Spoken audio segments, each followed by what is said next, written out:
गाय को कौन सा फल खिलाने से उत्तम फलों की प्राप्ति होती है। इस प्राचीन कथा के माध्यम से हम जानते हैं गाय को कौन सा फल खिलाना चाहिए। दोस्तों, एक समय की बात है। देवर्षि नारद भगवान शिव के दर्शन करने के लिए कैलाश पर्वत की ओर निकल पड़ते हैं।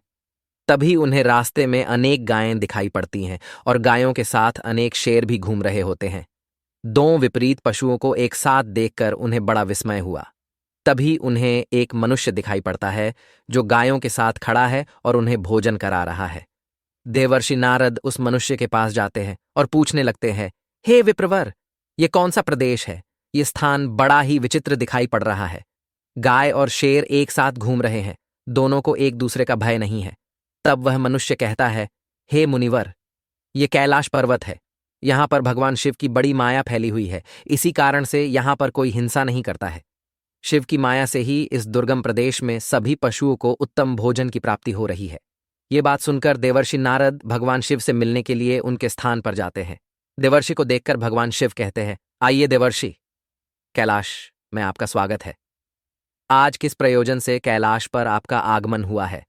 देवर्षि कहते हैं, हे भोलेनाथ, मन में आपके दर्शन करने की इच्छा हुई, सो चला आ गया। आपके दर्शन करने मात्र से ही सभी कष्ट समाप्त होते हैं प्रभु। भगवान शिव कहते हैं, हे देवर्षि, फिर भी आपके मन में कोई न कोई शंका तो अवश्य होगी, इसीलिए आप निसंकोच होकर पूछिए।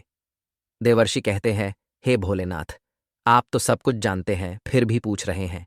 यदि दास को आज्ञा दे तो पूछने की चेष्टा करता हूं। हे भोलेनाथ, आप तो पशुपतिनाथ हैं, इसीलिए आप समस्त प्राणियों के रहस्य जानते हैं।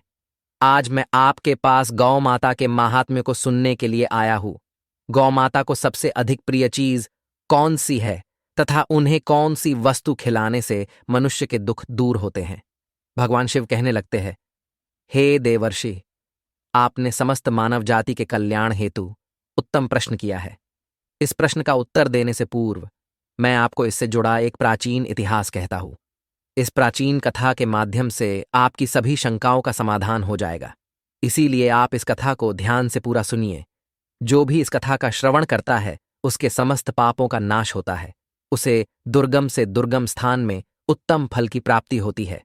देवर्षि कहते हैं, हे भोलेनाथ, आपके मुख से इस कथा को सुनना मेरा परम सौभाग्य है।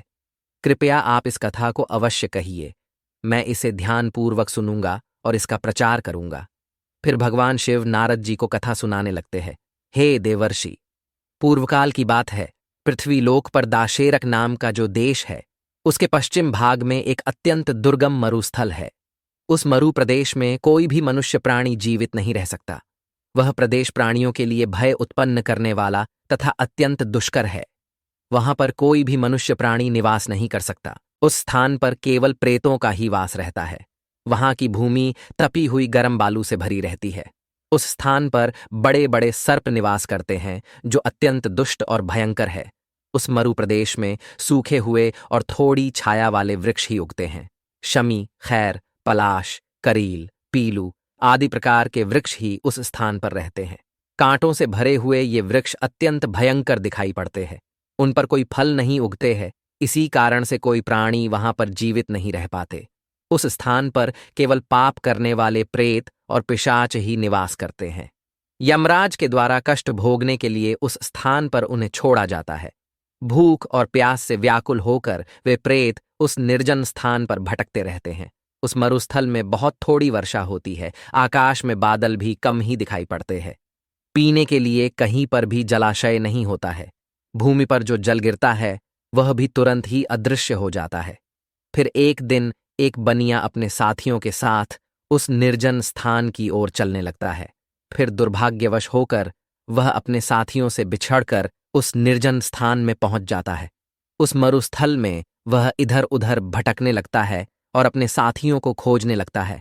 बहुत देर तक इधर उधर भटकने के पश्चात उसके मन में भ्रम होने लगता है।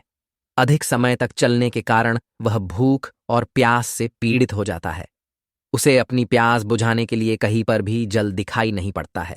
फिर एक स्थान पर खड़ा होकर वह चारों ओर देखकर सोचने लगता है, किस दिशा में गांव है, किस दिशा में जल है, मैं कहाँ जाऊं? लगता है अब इसी स्थान पर मेरी मृत्यु हो जाएगी। इतना सोचकर वह भगवान विष्णु की आराधना करने लगता है। फिर उसी समय उसे कुछ प्रेत दिखाई पड़ते हैं जो उसी की तरफ आ रहे होते हैं। उन प्रेतों के भयंकर रूप को देखकर वह बनिया भयभीत हो जाता है। वे सभी प्रेत भयंकर आवाज करते हुए उसकी तरफ ही आने लगते हैं।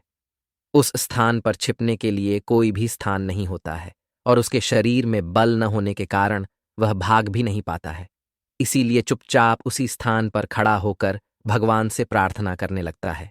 फिर वे भयंकर प्रेत उस बनिए के निकट आते हैं और उसे दुर्बल जानकर उसके पास आकर इस प्रकार से कहने लगते हैं, हे मनुष्य, इस भयंकर मरुस्थल में किस कारण से तुम्हारा आगमन हुआ है?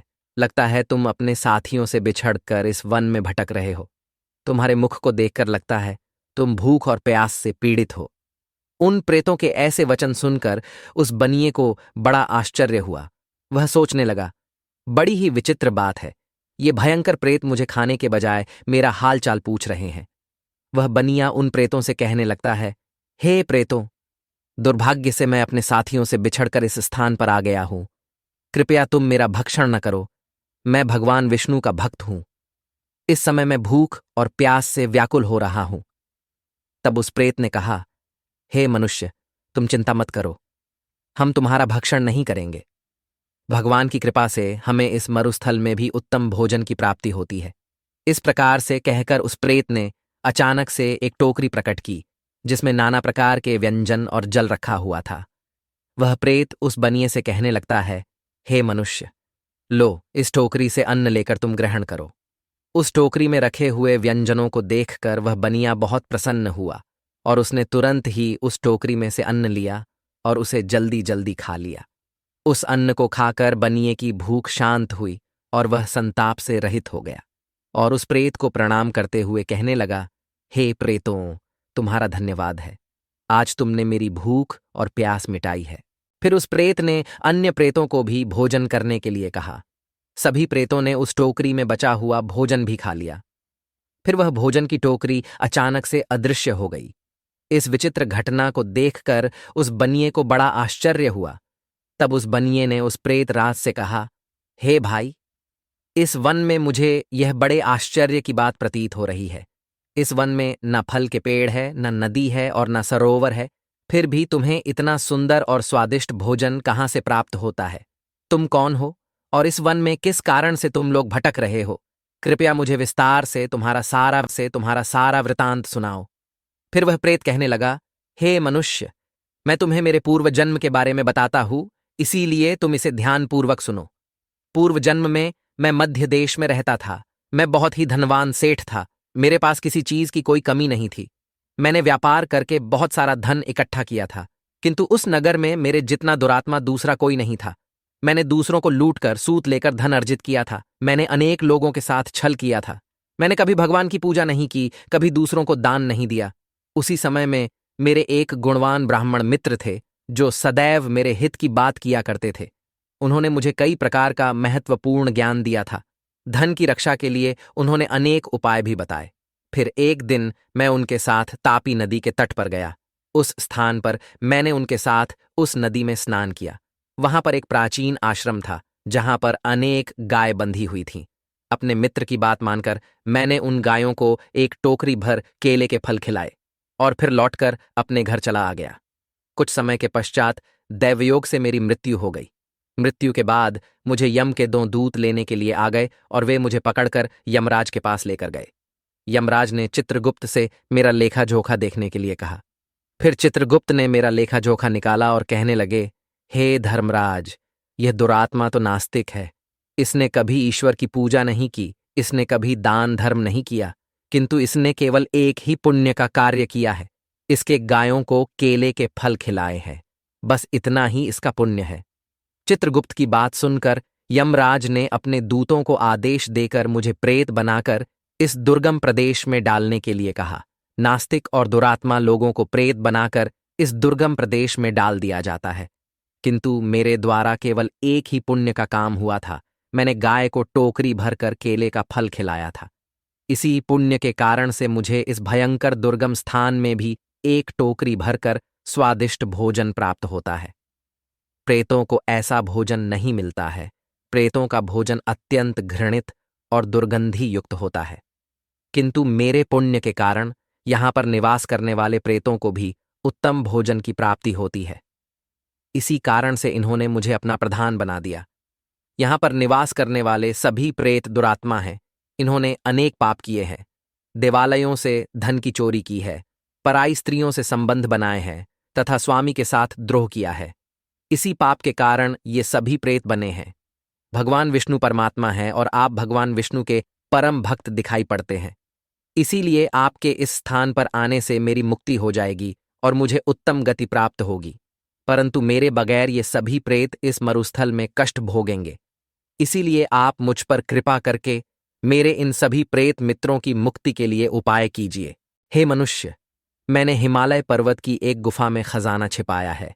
आप उस खजाने को प्राप्त करके इन प्रेतों की मुक्ति के लिए इनका श्राद्ध तथा तर्पण आदि कार्य करो। इतना कहकर वह प्रेत अदृश्य हो जाता है और उसे मुक्ति मिल जाती है। फिर वह बनिया हिमालय पर गया और उसने वहां पर उस प्रेत के द्वारा बताया गया खजाना प्राप्त किया और फिर वह गया तीर्थ में प्रेतों की मुक्ति के लिए श्राद्ध करने के लिए चला गया। वहां पहुंचकर उस बनिए ने उन प्रेतों के लिए श्राद्ध करना आरंभ किया। जिस दिन वह जिस प्रेत का श्राद्ध करता, वह प्रेत रात को उसके सपने में आकर उसे दर्शन देता और कहता है, हे महाभाग, तुम्हारी कृपा से मैंने प्रेत भाव को त्याग दिया है। अब मैं परम गति को प्राप्त हो रहा हूं। तुम्हारा धन्यवाद है। इस प्रकार से अनेक दिनों तक उस बनिए ने वहां पर सभी प्रेतों के लिए श्राद्ध किया और सभी प्रेत एक एक करके उसके सपने में आकर उसे दर्शन देने लगे और सभी प्रेतों को मुक्ति प्राप्त हुई। फिर वह बनिया अपने घर पर लौट आया और भगवान विष्णु की भक्ति करने लगा। तदनंतर दीर्घकाल के बाद उस बनिए की मृत्यु हुई और वह भी परम दुर्लभ धाम वैकुंठ को चला गया। महादेव कहते हैं, हे देवर्षि, इस प्रकार से मैंने आपको गाय को केले का फल खिलाने का महत्व सुना दिया है। जो मनुष्य नित्य गाय की सेवा करता है, उसे केले का फल खिलाता है, उसे उत्तम गति की प्राप्ति होती है। गायों के 6 अंग गोबर, मूत्र, दुग्ध, दधि और घृत ये अत्यंत पवित्र और शुद्धि के साधन भी हैं। गोबर से बिल्व वृक्ष उत्पन्न हुआ जिसमें मेरा ही वास होता है। गोबर से ही कमल के बीज उत्पन्न हुए हैं।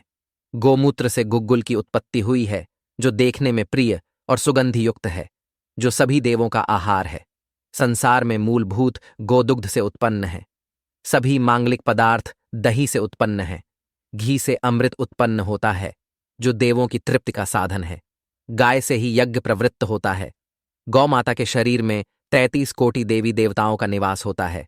गाय एक अत्यंत पवित्र, निर्मल, शांत, निष्पाप जीव है। आर्गवेद में इसे संसार का पालन पोषण करने वाली कामधेनु माता कहा गया है। इसके दर्शन मात्र से मनुष्य के हजारों पाप नष्ट हो जाते हैं। इसीलिए कभी इस निष्पाप गौ माता पर अत्याचार नहीं करना चाहिए। गाय को कभी मारना नहीं चाहिए और कभी उन्हें कष्ट नहीं देने चाहिए। गाय को मारना शास्त्रों में सबसे बड़ा पाप माना गया है। जो मनुष्य गाय की निस्वार्थ भाव से सेवा करेगा, वह सुख समृद्धि प्राप्त करेगा। जो स्त्री रसोई में बनी पहली रोटी गौ माता को खिलाएगी, वह सदा सुहागिन और सौभाग्यशाली रहेगी। जो लोग अपने घर में गाय से प्राप्त पंचगव्य को घर में रखेगा, उसके घर में कभी दुख दरिद्रता नहीं आएगी। जो व्यक्ति प्रतिदिन किसी न किसी तरह से गौ माता की सेवा करता है, वह सबसे अधिक पुण्यवान बन जाता है। शास्त्रों में गौ माता को मां लक्ष्मी का रूप माना गया है। इसीलिए उनकी पूजा करने से दरिद्रता दूर होती है। प्राचीन काल से ही गौ माता की सेवा और संरक्षण करने की परंपरा चली आ रही है। कई ऋषि मुनि अपनी कुटिया में गायों का पालन करते थे तथा राजा महाराज गायों का दान करते थे। गायों के दान को सबसे बड़ा दान कहा गया है। गाय का दान करने से सभी जन्मों के पाप नष्ट हो जाते हैं और मनुष्य को मोक्ष की प्राप्ति होती है। गौ माता के दर्शन करना बहुत शुभ होता है। शास्त्र कहते हैं, रोज सुबह गाय के दर्शन होने से पुण्य की प्राप्ति होती है और सुबह गोबर के दर्शन होने से लक्ष्मी की प्राप्ति होती है। अगर किसी महत्वपूर्ण कार्य के लिए जा रहे हैं और अचानक ही गौ माता आपके रास्ते में आ जाती है, तो वह कार्य निश्चित ही सफल हो जाता है। किसी भी यात्रा पर निकलते समय अगर गौ माता के दर्शन हो जाए, तो वह यात्रा सुखपूर्वक पूर्ण हो जाती है, इसमें संशय नहीं है। अगर घर में धन की समस्या है, तो गुरुवार के दिन गाय को केले का फल खिलाना चाहिए, इससे दरिद्रता दूर होती है। गौ माता के पीठ पर एक उभरा हुआ कूबड़ होता है उस कूबड़ में सूर्य केतु नाड़ी होती है। जब भी द्वार पर गौ माता पधारे तो इस कूबड़ को एक बार जरूर स्पर्श करे। इससे जीवन से सभी रोगों का अंत होगा और धन संपत्ति की प्राप्ति होगी। शास्त्रों में कहा गया है, जो मनुष्य तन मन धन से गौ माता की सेवा करता है, वह मृत्यु के बाद वैतरणी नदी को गौ माता की पूंछ पकड़कर पार कर लेता है। उस व्यक्ति की अकाल मृत्यु नहीं होती है और उसे मोक्ष की प्राप्ति होती है। जिस व्यक्ति के भाग्य की रेखा सोई हुई है, अगर वह व्यक्ति अपनी हथेली पर गुड़ रखकर गौ माता की जीभ से छटाता है तो उसकी सोई हुई भाग्य रेखा खुल जाती है और उसका दुर्भाग्य सौभाग्य में परिवर्तित हो जाता है। इस प्रकार से महादेव ने देवर्षि नारद जी को गाय को फल खिलाने का महत्व सुना दिया। फिर देवर्षि भगवान शिव को बारंबार प्रणाम करने लगते हैं और उनका धन्यवाद देते हुए कहते हैं, हे भोलेनाथ, आपने गाय की सेवा का महात्म्य सुनाकर मुझ पर बड़ा उपकार किया है। मैं इस कथा का तीनों लोकों में प्रचार करूंगा। इतना कहकर देवर्षि चले जाते हैं। तो दोस्तों, आपको यह कथा कैसी लगी कमेंट करके अवश्य बताएं। उम्मीद है आपको यह जानकारी अच्छी लगी होगी। वीडियो को लाइक जरूर करें और कमेंट में हर हर महादेव, जय गौ माता अवश्य लिखें। साथ ही चैनल को सब्सक्राइब करें। आप सभी का धन्यवाद।